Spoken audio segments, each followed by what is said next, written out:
Trump at G7, all terrorists live in Paris, Juncker a brutal killer, reports. Participants of the G7 meeting reportedly had a hard time restraining themselves when the U.S. president shared his insights on migration and terrorism with the French president, threatened to send the Japanese prime minister 25 million Mexicans, and slammed the European Commission president during talks in Canada. Senior EU official summed up his behind-the-scenes experience at the meeting of the leaders of the world's most powerful developed economies in Canada on June 8 to 9 by telling the Wall Street Journal, a sense of irritation with Mr.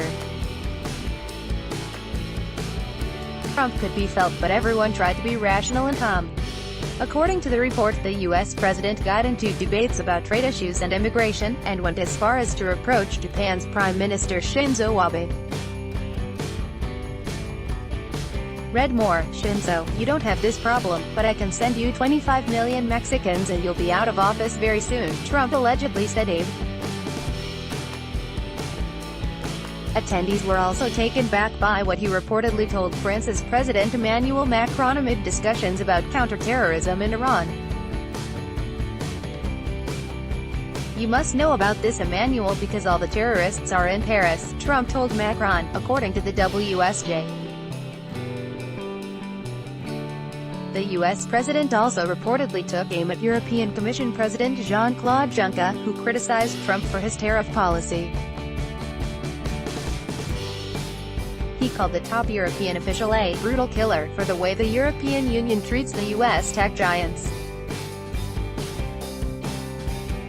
However, according to The Telegraph, Juncker said that he believes it was meant as a compliment.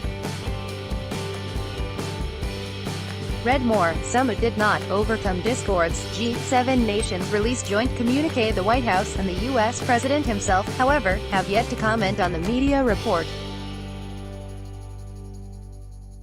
At the same time, Donald Trump took to Twitter to blame fake news for exaggerating tensions at the summit, emphasizing that the media only shows the bad photos. In light of recent moves by Washington, which had drawn harsh criticism from other G7 states for imposing higher metal tariffs and pulling out from the Iran deal, a cloud hung over the meeting in Canada. Following the summit, the American president attacked the closest U.S. allies, Canada and the European countries, accusing them of attempting to take advantage of the U.S. and criticizing their unwillingness to fulfill their financial obligations within NATO. In his turn, the host of the meeting, Canadian Prime Minister Justin Trudeau, got into a Twitter and media feud with Trump for his stance on the trade issues, while German Chancellor Angela Merkel described the summit as complicated and disappointing. U.S. President Donald Trump not only managed to make headlines at the G7 summit with his words and actions, as a photo of U.S. President Donald Trump locking eyes with the leaders of France, Germany and Britain summed up the spirit of the G7 summit and quickly went viral.